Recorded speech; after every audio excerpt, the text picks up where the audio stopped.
Welcome to our deep dive into Viktor Frankl's Man's Search for Meaning. Oh yeah, definitely a deep dive for sure. This book is so much more than just a memoir Oh. about his time in those Nazi concentration camps during World War II, Hmm. you know? It's a real look into how he actually survived, Right. his observations of others, and this incredible theory Yeah. of logotherapy that he developed as a result of it all. And that's what makes this book so impactful. Yeah, Frankl, he went beyond just recounting the horrors right. of the camps. He actually extracts profound psychological insights Yeah. from those experiences. And, he originally wanted to publish this book anonymously. Oh, wow. Can you imagine this really powerful story hidden away? That would have been such a loss. I know. I'm so glad that his friends convinced him otherwise. Yeah. Because his insights on finding meaning Right. in the midst of unimaginable suffering have resonated with so many people. I Yeah. mean, to this day, so many of us Yeah. are still grappling with that fundamental question. Yeah. What is the meaning of life? It's a question that's more relevant now than ever, Absolutely. wouldn't you say? Okay, so for our deep dive today, let's try to break down Okay.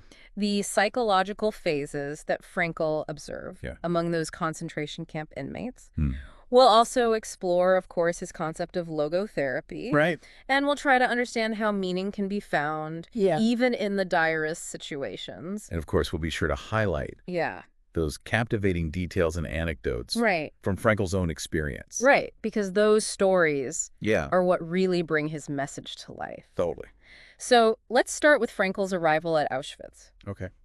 Can you imagine being ripped from your life, stripped of your identity, Hmm. and thrust into this world where survival Right. is the only thing that matters? It's almost impossible to grasp Yeah, the emotional toll of that experience. yeah. Frankl describes this chilling moment where a fellow prisoner points to the smoke Hmm. coming from the crematorium and says, Oh, wow. "That's where your friend is, floating up to heaven." That detail really stuck with me, too. Yeah. It just hits you with the brutal reality. It does. And It the makes you man. wonder how anyone could possibly find meaning Right. in such a place. And yet Frankl did. Yeah. He even made a promise to himself Ah. not to run into the wire, Right. which was their term for suicide by electrified fence.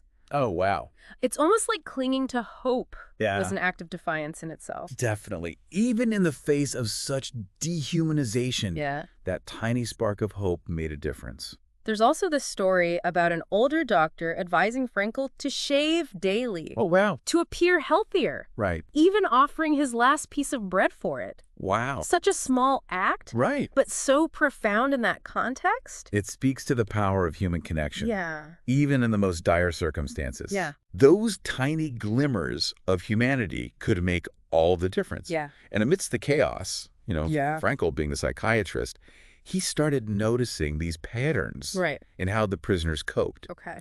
He identified 3 distinct phases, Yeah. psychological phases that they went through. The first phase is shock, right? Exactly. That initial disbelief and emotional numbness. Right. It's almost like your mind can't fully process Yeah. trauma at first. It's a self-protective mechanism. Right. But as the reality sets in, Yeah. they move into the second phase, which is apathy. Okay. Now, it's easy to misunderstand apathy Yeah. as, simply giving up. Right. But Frankl saw it differently. How so? He viewed it as a crucial coping mechanism Okay. in such a brutal environment. Right.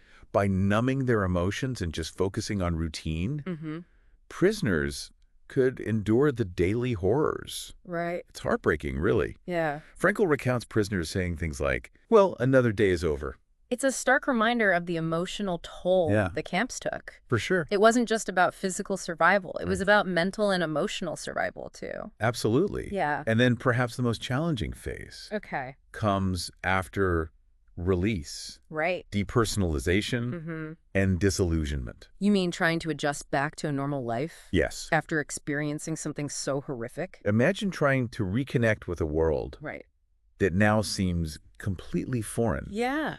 while simultaneously grappling with the trauma Right. of what you've been through. Mm-hmm. Many struggle with a loss of feeling, Yeah. difficulty readjusting, and a sense of bitterness. It sounds like the trauma doesn't just disappear No, when you leave the camps. not at all. The psychological scars run deep. Yeah.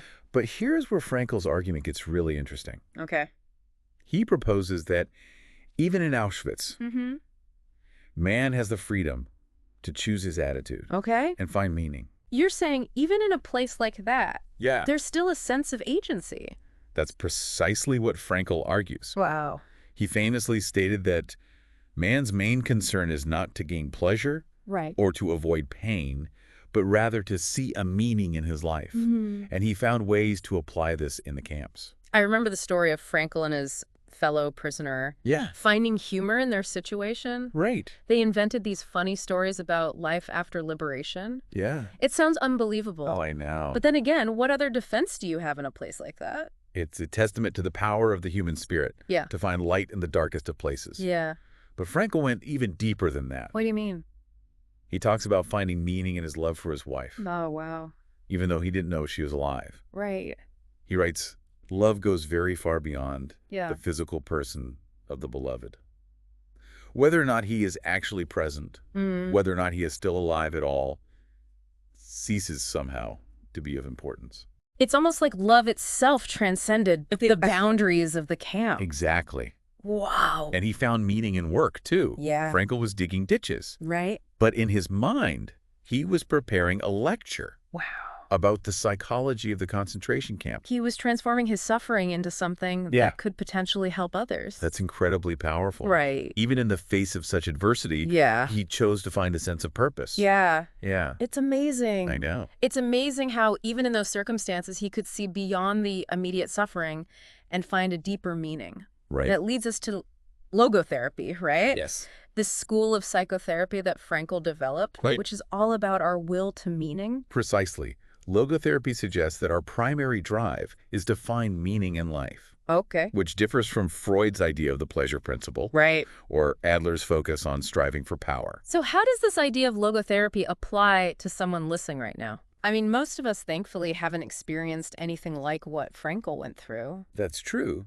But Frankl's ideas are still incredibly relevant today. Okay. He talked about the existential vacuum. Okay. This feeling of emptiness and lack of meaning. Right. That's common in modern society. Mm-hmm. Think about it.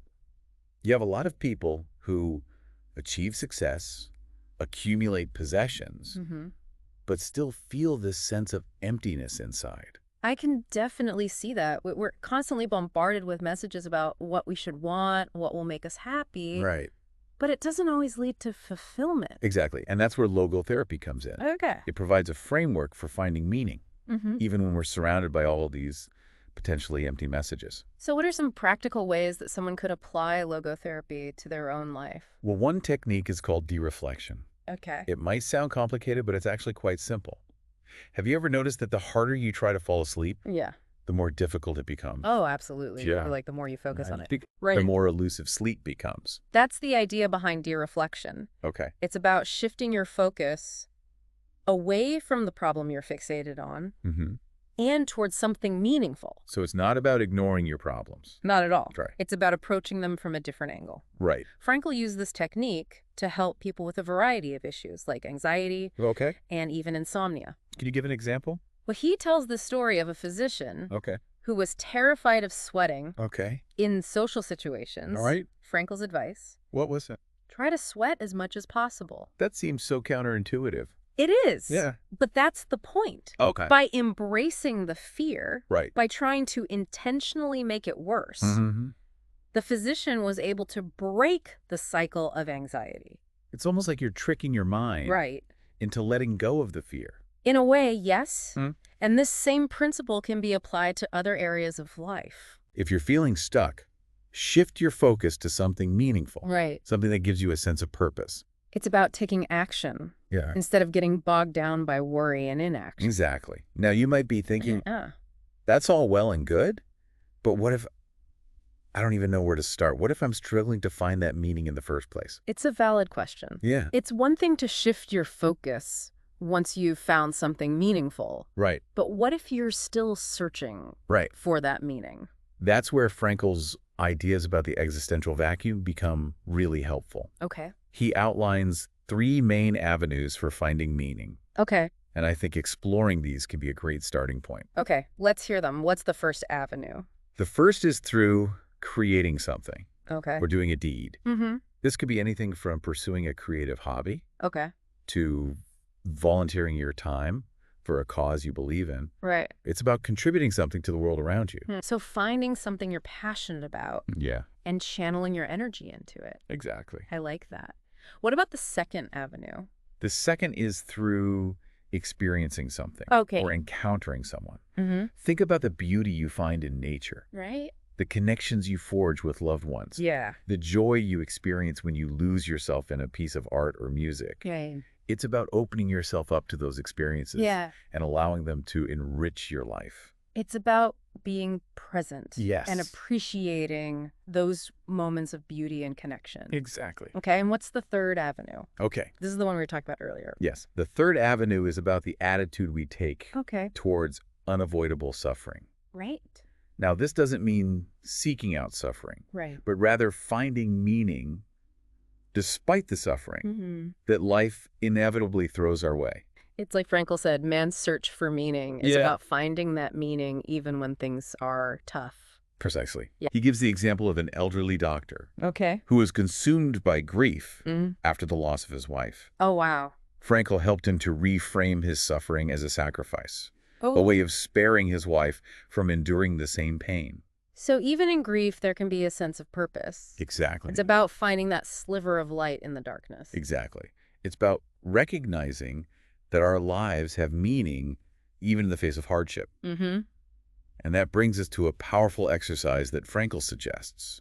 Okay, you've really got me intrigued. What is this exercise that Frankl suggests? He calls it imagining your own funeral. Okay. I know it might sound a bit morbid, but it can be surprisingly powerful. I have to admit, the thought of planning my own funeral isn't exactly my idea of a good time, but I'm open to hearing how it works. It's not about actually planning the event, Okay. but rather using your imagination. Picture yourself at your own funeral. Mm. Who's there? Okay. What are they saying about you? What kind of legacy have you left behind? Wow, that really puts things into perspective. You start to think about what really matters, how you want to be remembered. That's exactly the point. Yeah. It forces you to confront those big questions Right. about your values Hmm. and the impact you want to have on the world. It's like a way of taking stock of your life and making sure your actions are aligned with your aspirations. I can see how that would be a powerful motivator. It can also help you identify areas where you might want to make changes to live in a way that feels more authentic and meaningful. You know, as we've been talking about all these different techniques, I've been thinking about Frankl's own experience and how he managed to find meaning even in the concentration camps. It's almost like those extreme circumstances forced him to confront these fundamental questions about meaning and purpose in a way that most of us never have to. That's a really insightful observation. You could say that the camps became a crucible for Frankl's own search for meaning. He was stripped of everything except his own thoughts and his ability to choose his attitude. And in those moments, he discovered a strength and resilience that he might not have known he possessed. It's like he was forced to dig deep and find that inner core of strength. Do you think there are ways that we can cultivate that same kind of resilience even without experiencing such extreme hardship? Absolutely. Mm. One way is through the practice of self-transcendence. Okay. Frankl believed that we find meaning not by focusing inward on ourselves, Okay. but by looking outward, by connecting with something greater than ourselves. So this could be something like a spiritual belief, a commitment to a cause, or even just a deep appreciation for nature. Exactly. Yeah. It's about recognizing that our lives are part of something bigger, something more meaningful than just our own individual existence. It's about finding a sense of purpose that extends beyond our own ego and self-interest. You've hit the nail on the head. And I think this idea of self-transcendence is essential for cultivating resilience because it allows us to tap into a source of strength that's not dependent on our circumstances. It's like having an anchor that keeps you grounded even when the storms of life are raging around you. A beautiful way to put it. Mm-hmm. And that brings us back to Frankl's core message. Even in the face of suffering, we have the power to choose our attitude and find meaning. This has been an incredibly insightful deep dive. I feel like I've gained a whole new understanding of Frankl's work and how his ideas can be applied to everyday life. It's inspiring to think about the power we have to create meaning even when things are tough. I agree. Frankl's message is one of hope and resilience. It's a reminder that we're not just passive victims of our circumstances. We have the ability to choose our response and to find meaning in even the most challenging situations. It's empowering to realize that we have that choice. So, as Frankl reminds us, Man's Search for Meaning isn't just a book title, it's a call to action. It's an invitation to step up and create a life that truly matters. It's a journey of self-discovery and growth, and one that's worth taking. Well said. Thank you for joining us on this deep dive into Viktor Frankl's Man's Search for Meaning. It's been a pleasure. And for those listening, we encourage you to pick up a copy of the book and embark on your own journey of meaning making. Until next time, keep seeking, keep exploring, and remember, the meaning is there waiting to be discovered.